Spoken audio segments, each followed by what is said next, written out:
I'm Mark Golub, and in the news, the ongoing battle within the Jewish community against the BDS movement, the attempt to impose economic and cultural boycotts, divestments, and sanctions against the state of Israel on the grounds that Israel is an apartheid state which is subjugating the Palestinian people as the white minority did to the overwhelmingly black majority in South Africa.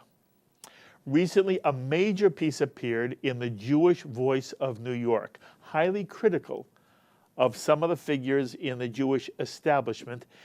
It was entitled Jewish Leadership's Failure to Effectively Battle BDS. And on our JBS phones right now, we have the outstanding publisher of the Jewish Voice of New York, who's been an activist on the Jewish scene and a courageous, vocal defender of the State of Israel, David Ben Hooren. David, thank you so much for joining us. Thank you so much for having me, Mark. I commend you for the work that you do, and thank you so much for that nice intro. I commend you for tackling this issue because you don't hear much about it in the Jewish media. So for you to enlighten your audience is so important. The only way we're going to win this battle if we can educate our people and explain it to them in no certain way that this is a serious matter, that needs serious consideration, and we have to charge ahead and confront it. And so far what we see total failure of the Jewish leaders here in America and in Israel to confront it. Okay, thank you so much for discussing the subject. Well, by the way, it is flattering coming from you. That's very sweet of you. You've been on this case, I mean, it seems forever. Why do you think it is when you say that you're disappointed in the way the general Jewish media has dealt with this problem? What would be the reason in your mind that Jewish media everywhere wouldn't be making an issue of the BDS movement? You have to understand where I come from as an Israeli, as somebody been to the Israeli army, and somebody that understands Israel militarily is strong. Israel might is incredible. Our enemy understood this, and they decided that they cannot fight us in the desert. They took the battles to the international arena and decided to choke the Jewish state. So this battle is very important for me, and this is why we put so much effort into dealing with the subject, writing about it, exposing it, and getting people to move in this direction of confronting BDS. However, we're very disappointed to see that the leaders in Israel and the leaders here in America are failing us. They're raising millions of dollars in the process, telling the public how great they are and how they're fighting BDS. But in reality, if you go to JewishVoiceNY.com to read the article, if you go to Jewish Voice Facebook or Twitter, you'll be able to read the article. And I urge your listeners to please go there, read the article, and enlighten yourself in regard to the failure of the Jewish community to confront BDS. This is the next big battle facing the Jewish community here in America, around the world, and of course Israel. The purpose of it is not new. This is anti-Semitism in a new form, and we have to expose it and confront it. Okay. Let me push you one more time, though.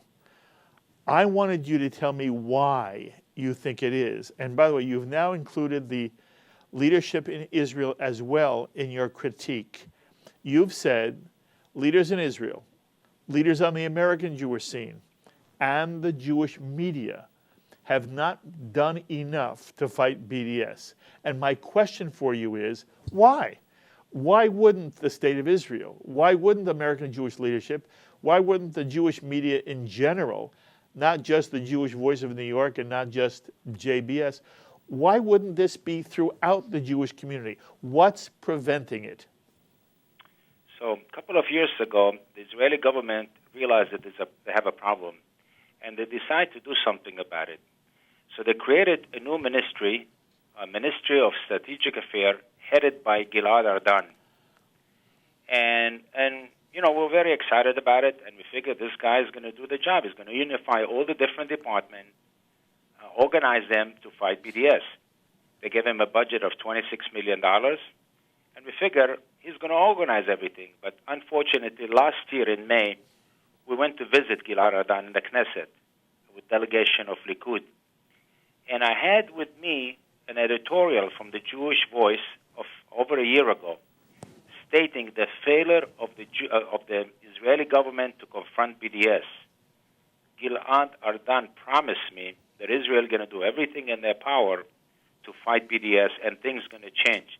However, a major report came out by the Israeli controller, Mr. Shapiro, blasting all this effort and highlighting all the failure of this ministry to work with other ministry and other organizations around the world, and indicating to us that $26 million that were allocated for it haven't been used. So there's no question there's a major failure on the part of the Israeli I understand. I understand, but my question for you is why? Why wouldn't it be in everyone's Jewish interest to fight BDS as openly and with as much energy as possible? And maybe David, it's something you've never thought about, and if so, we'll go on to another question. But I just wanted to know whether, in the privacy of your own mind, you think you understand why this is true. I'll give you a good example, then you'll understand it. Take some organization like ZOA, supposedly a great organization, been around forever, headed by Mort Klein. Now, Mort Klein will tell you that he does miracles, right? But this is an organization that have a budget of $5 million. The last report that we have from 2014, and we have a copy of their tax return, Form 990, indicate that out of $5 million, he took $1.5 million for himself. So the organization left with $3.5 million to run an organization. You tell me, what can they do with $3.5 million running an office and people and you name it, travel expense, hotels, you name it? They can't do much besides press releases that they're sending out. This is a good example. Take, for example, a wonderful guy like Russell Robinson from Jewish National Fund. He's all over the map. We know Jewish National Fund is an organization that supports Israel, plant trees in Israel, create villages, working on the Negev and so forth, and I'm sure they're doing a great job. But a couple of years ago, they came across $100 million. A nice fellow from California that died, Holocaust survivor, left them $100 million. We asked them back then 2 years ago, what are you going to do with this money? They indicate to us they're going to be fighting BDS in America. We thought it was a very noble thing to do. Jewish organization got money from nowhere. Somebody left them $100 million. Why not? Fight BDS. We've been monitoring them for the past 2 years, and we realized the only thing that Jewish National Fund is doing in America is placing ads in newspaper and asking for more donation. When we ask them repeatedly again and again to show us what they're doing, we got nothing from them. And then 2 weeks ago, I actually confronted Russell Robinson in person. I asked him, why don't you tell us what do you do with the money? He said, anything I'm telling you, you're not going to put in the paper. I said, it's not true. Anything you're going to tell us, we're going to put in the paper. So up until now, we're not aware of anything the Jewish National Fund is doing in America. So it's very in fashion now to tell you, to go up on stage and tell the audience, we're fighting BDS, help me, give me money. And they're all doing it. If you go through the article, you see one after another, every department, every head of organization in America tell you, we are fighting BDS. But really, in reality, they're not doing anything. Are there things that you can think of that you would want either the state of Israel to actually do or Jewish leadership here in America to do, which they're not doing? And again, you don't have to have all the answers, but I'd love to know if there's anything you do feel we could be doing. There's no question that a lot could be done. For example? And we have to work together. We have to create alliances. We're not going to fight this by ourselves. We We need the black, we need the Hispanic, we need the Reform, we need the religious, we need the rabbis, we need our leaders to work together to understand that this is a major threat. This is incredible form of anti-Semitism out to choke Israel, and we have to work together with the state of Israel. If we work all together, I believe we can defeat the BDS. Everything that Israel took on in the last 67 years, they succeed. I'm very confident that we can succeed. However, we're not doing this. It's a question of educating our public. This is exactly what you're doing now. Educating our public that this is a serious matter. This is the most urgent issue facing the Jewish people today, the BDS movement. We have to confront it, we have to expose it, and we have to defeat it. I believe we can do that if we work all together. All right. By the way, in your piece, and again, we're referring to a piece in the Jewish Voice of New York entitled Jewish Leadership's Failure to Effectively Battle BDS. In the piece itself, by the way, it not only indicates where there are problems, it also indicates, David, some of the things that have been done of a positive nature. There's reference to what states are doing here in this country. There's a comment about a recent trade agreement that the United States signed, which opposes any government and having trade with governments that do practice in any way BDS. Do any of those things impress you? There's no question that the state of Israel is doing phenomenal today in every aspect, economically, politically, militarily. We're doing phenomenal. And we're going to continue to charge ahead. But nevertheless, we do have a problem here, and we have to confront it. So along the way, you see a great people that are getting involved. There's no question about it. You see legislators from different states. You see Como signing legislation against BDS. You see universities, they're rejecting it. But let's not forget, and you know what's interesting, you'll have wonderful people calling me and telling me, but we're defeating BDS. I say, no, we're not. We will defeat BDS. But as we stand now, we've got to expose them and fight them. So yes, in spite of all the good things that's happening around us, and thank God, let it continue like this, we have to face reality and see BDS is there, anti-Semitism are there. If it's from the churches, is it from money from government in Europe? If it's the Islamists, the Arabs, the force, the biggest force behind this is the Arabs, Islamists. This is another form of them to choke Israel. They couldn't do this on the battlefield, so they're doing it this way through BDS, through boycott, and they'll attempt to strangle Israel. So we have to see this and confront it. So I don't want to look at the positive thing that's been done, which I'm sure a lot of the people are working. I'll give you a good example. Raz Rothstein from Stand With Us, doing a great job. Stand With Us, again, doing a great job in fighting BDS and educating the public. But Stand With Us cannot work with other organizations that are so arrogant. It's just incredible. And you can speak to other organizations in the Jewish community that tell you they are so cocky and arrogant that nobody can work with them. So what they're doing is they're defeating the purpose. We need to be able to work together. They cannot do it by themselves. They're not going to go to the public and say, just give us millions of dollars, we're going to fight BDS. They have to learn to work together. And if we're all going to work together, I can assure you that we can defeat BDS.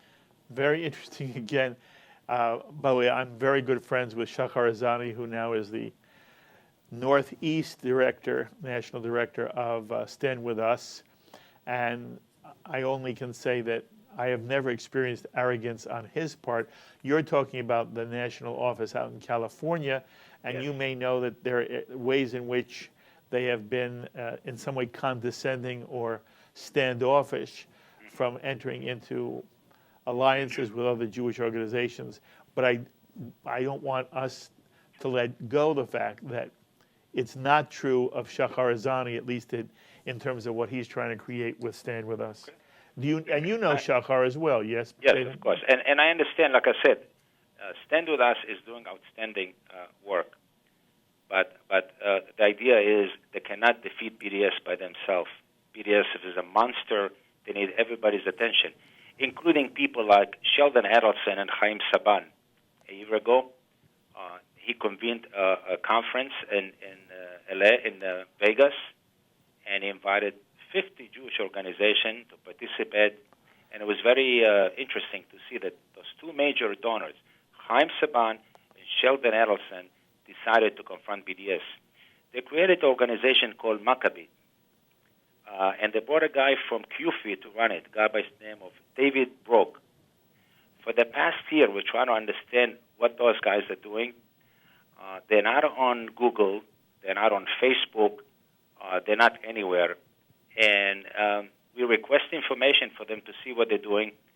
We can't find anything about them. They were very, very skimpy in regard to their response. They hardly respond to us. So there are a lot of good people out there trying to fight it, but they're misguided, or they don't know what they're doing, or they don't have the will. I believe if we all work together, we can defeat BDS. So I'm urging the Israeli government, I'm urging people like you and people in the Jewish community, the media, to get involved and expose BDS and educate the people, first of all, educate the people about BDS and have everybody work together. I believe if we work together, we're going to, God willing, defeat BDS. I understand. That is your transcending message. By the way, talk to me for 1 minute about your feelings about J Street. J Street says it does not support BDS. At the same time, at J Street National Conventions, it will have figures who represent the BDS movement speaking from their rostrum. What's your sense about J Street in general and how the Jewish community should or should not permit members of the BDS movement from having a platform inside the Jewish community? I think this whole J Street is based on a lie. To begin with, they were lying to the Jewish community in regard to how they present themselves.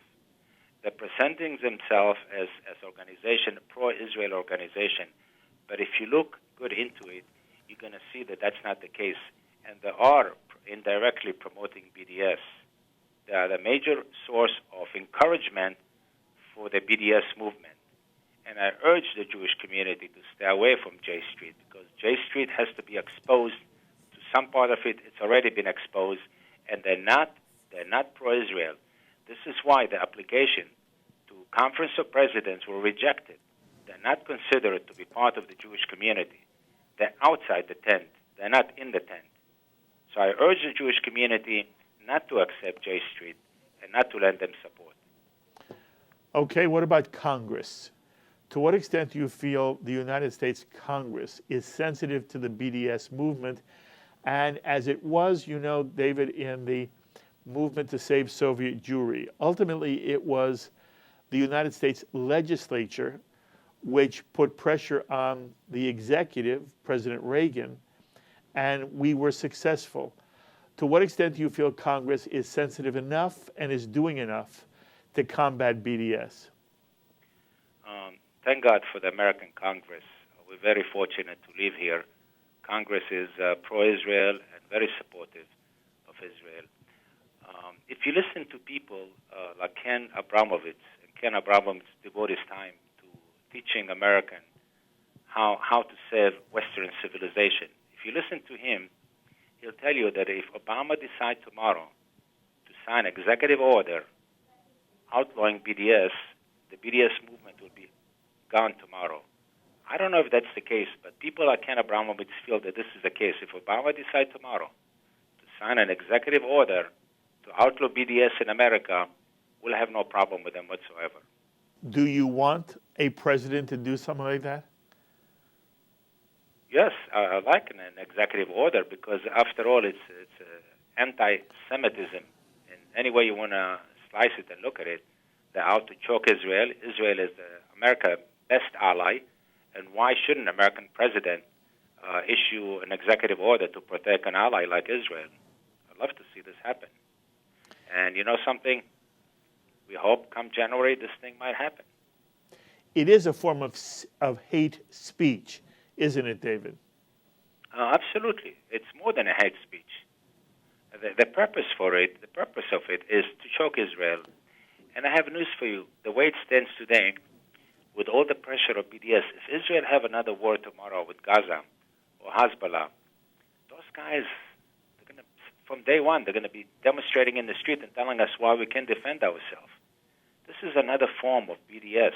They're working to discredit Israel. They're not giving us the tools to protect ourselves, defend ourselves. So it is a serious movement that has to be confronted. And I urge your audience to get involved, get educated, and join us in defeating BDS. Lovely. Well, I have you on the phone.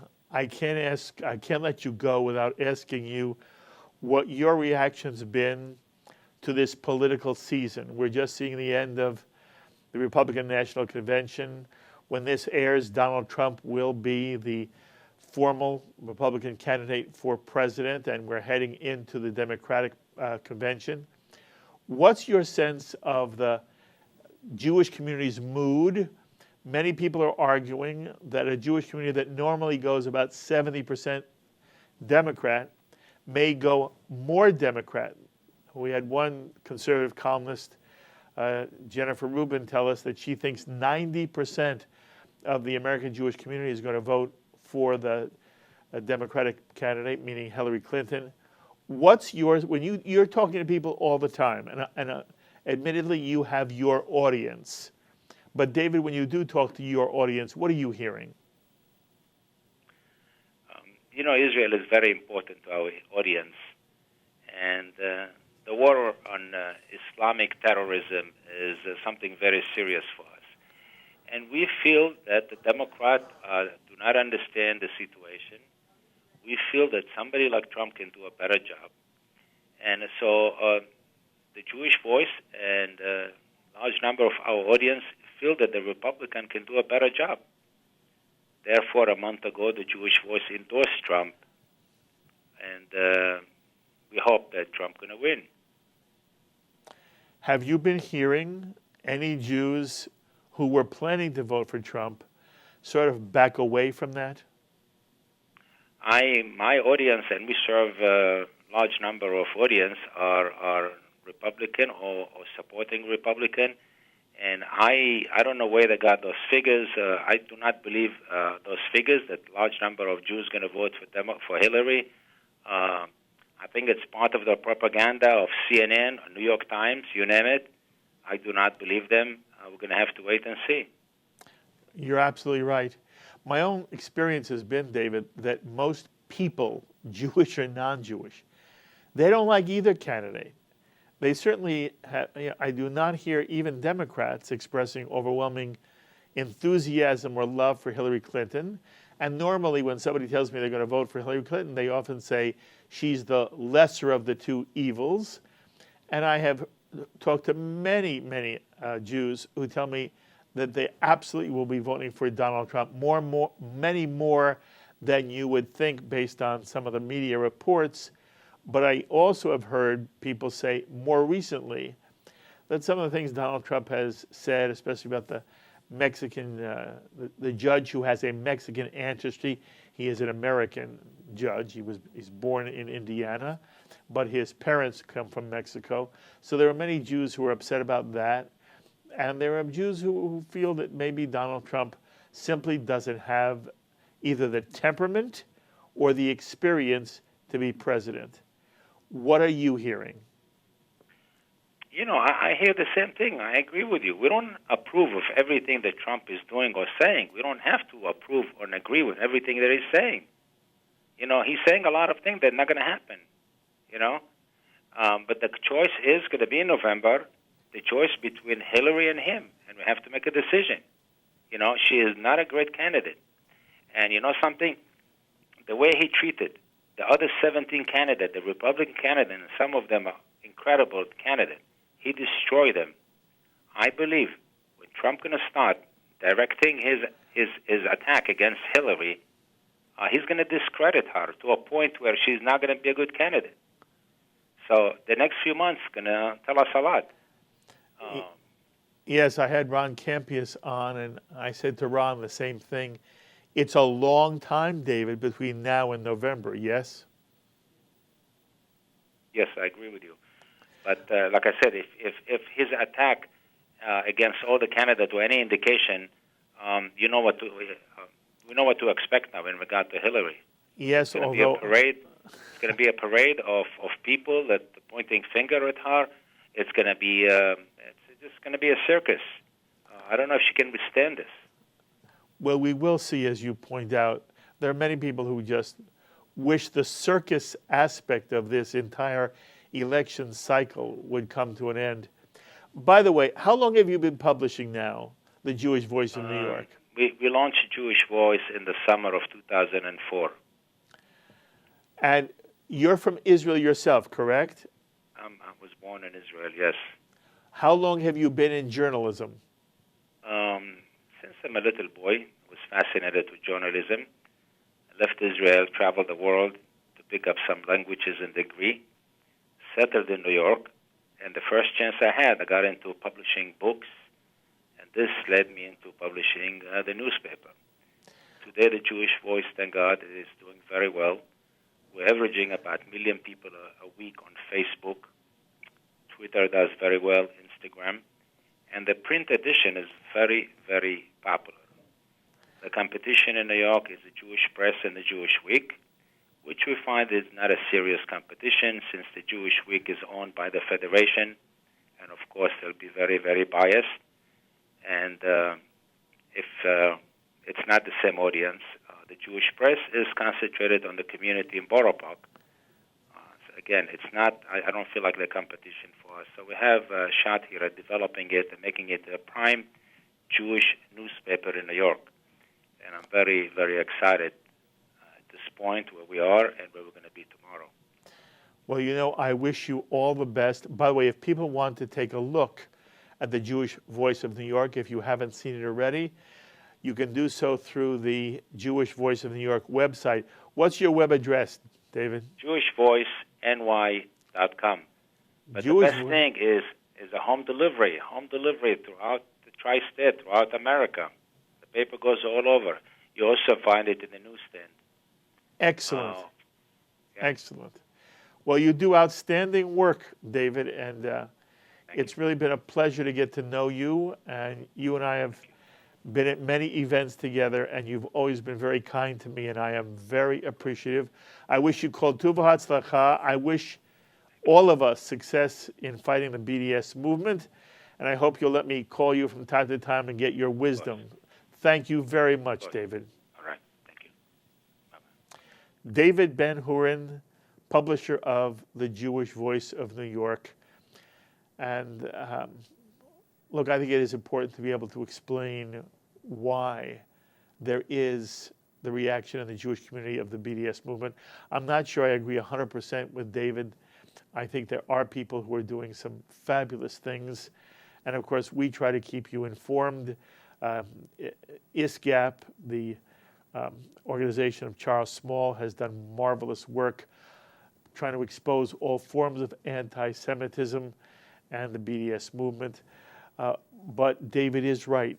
It's never enough. All of us should be doing everything we can to confront those who would undermine the legitimacy of the state of Israel. And that's really what BDS is about. BDS is a way of saying there shouldn't be a Jewish state of Israel. And I hope ultimately BDS is defeated. I believe it will be. My thanks as always to our director, Sloan Copeland, production coordinator, Serge Goldberg, editor, Dennis Golan, JBS associate director, Dara Golub, and to the producer of In the News, Carol Lilienthal. Until the next time, I'm Mark Golub. Be well, my friends.